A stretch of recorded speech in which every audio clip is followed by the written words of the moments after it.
Alright, so we all know that I've humbled myself pretty much everywhere I went around a bunch of bootlickers who would be at my mercy in a dark alley when no one is around. Much like the Africans had to humble themselves when the Woods came in with guns, the Italians, the Germans, the Soviets, and the Americans. Okay, they all wanted a piece. Who got the smallest piece? The Soviets. Who got the biggest piece? The French, the English. Who fought the 100-Year War from 1337 all the way on was the French and the English. Joan of Arc, 1432, I believe it was, she was burned at the stake.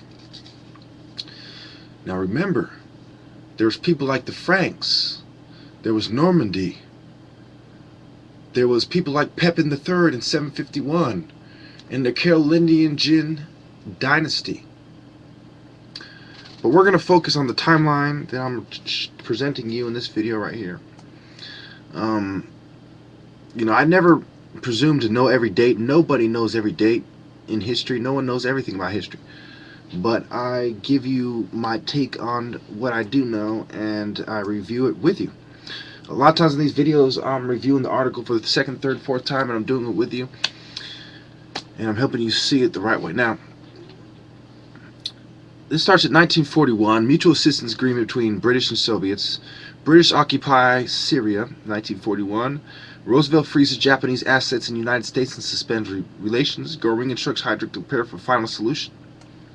So remember, 1941 was far after 1921, when Hitler starts rising to power politically, and when Hitler's in the Chancellor in the late 30s, 1930s, he was starting to get power. They had a plan this whole time. They had a plan from prison on, like the Aryan Brotherhood. Remember, just like the Aryan Brotherhood, he's a Nazi who started in prison, whose orders came from the criminal structure of the bankers who control the criminal gangs in jail.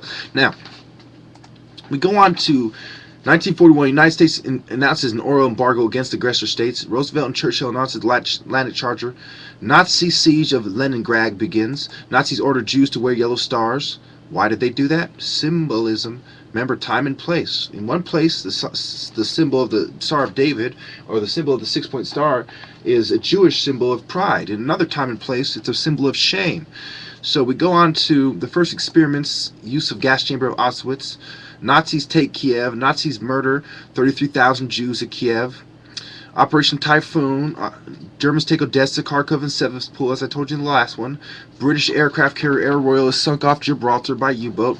Germans take Rostov, and then the Soviets retake it. I covered that in the last video.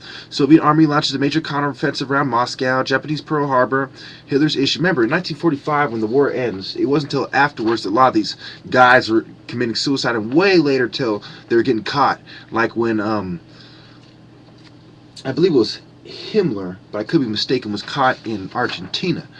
I went over that in one of the videos past. Now, we go on to talk about Rommel begins a retreat to El Gahela in North Africa. Hitler takes complete control of the German army. The Declaration of the United States signed by 26 Allied nations in 1942. So, the United Nations was formed during the World War II, like Gaddafi pointed out in his UN mandate and during the speech at the UN.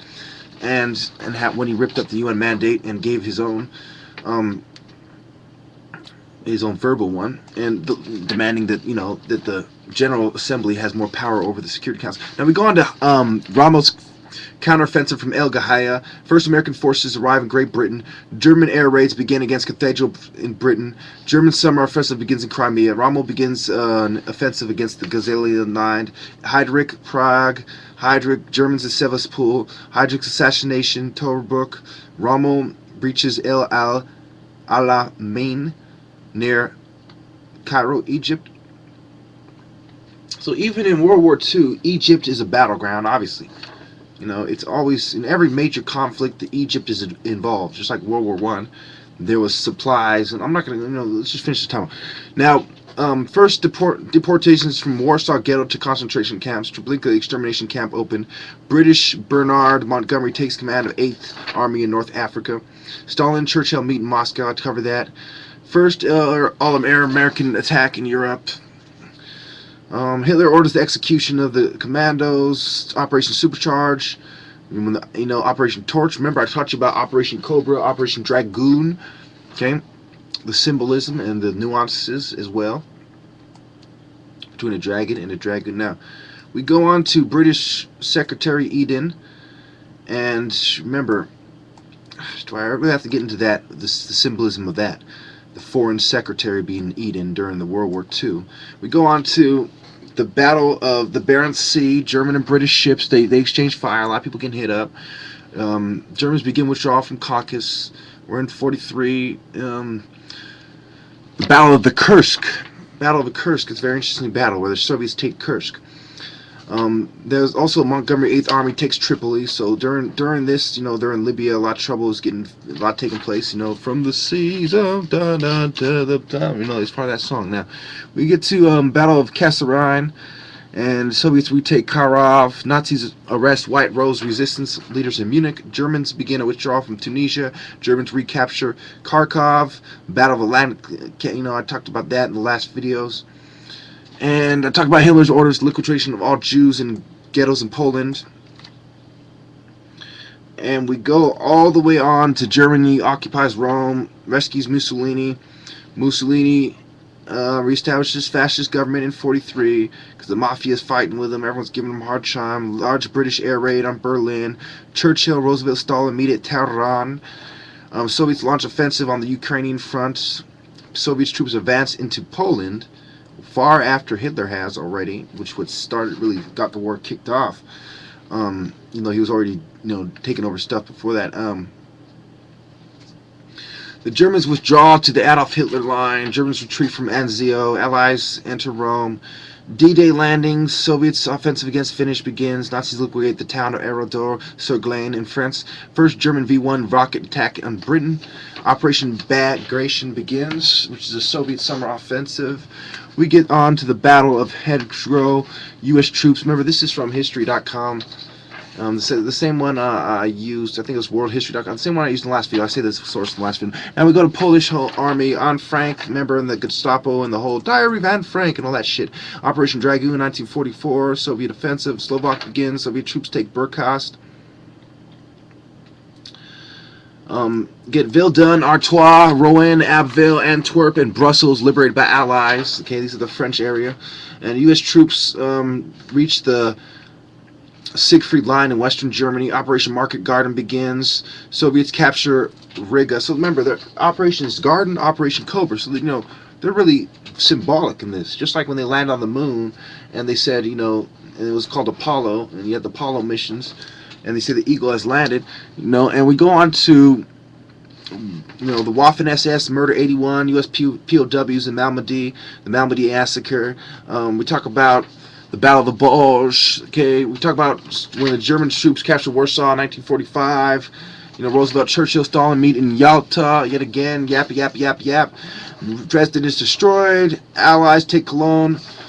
Establish a bridge across the Rhine. Where do you think Cologne comes from? Yeah, a lot of it does come from, yeah. But who really came up with it before that? Really, it was the Egyptians. But who takes credit? The whites, the French. Who always takes credit? Like they take the Egyptian artifacts. Recently some of those guys, those Maori guys in New Zealand, got some of their artifacts back from the white people that took them. And it's the same thing, man. That's how it goes down, man. Anyone knows anything about history knows that's exactly how it goes down. So 1945 on May 7th was when World War II really ends because the German forces surrendered. But of course you have the UN Charter signed in San Francisco, which is not far from where I live. And then we go on. Of course, they know me in the streets there. Yada me, yada do, yada I'm saying. And we talk about Soviets declare war on Japan. Second atomic bomb, Nagasaki. Japanese surrender in 1945, and that's when the war really comes to an end. And you know how there's still Japanese troops in some islands in the forest, thinking the war's still on for a couple decades later, but it's okay. We're ended there. Good job making it this far, putting up with all that timeline, but you really need this, at least to be exposed to it, to really get where I'm coming from. Thank you.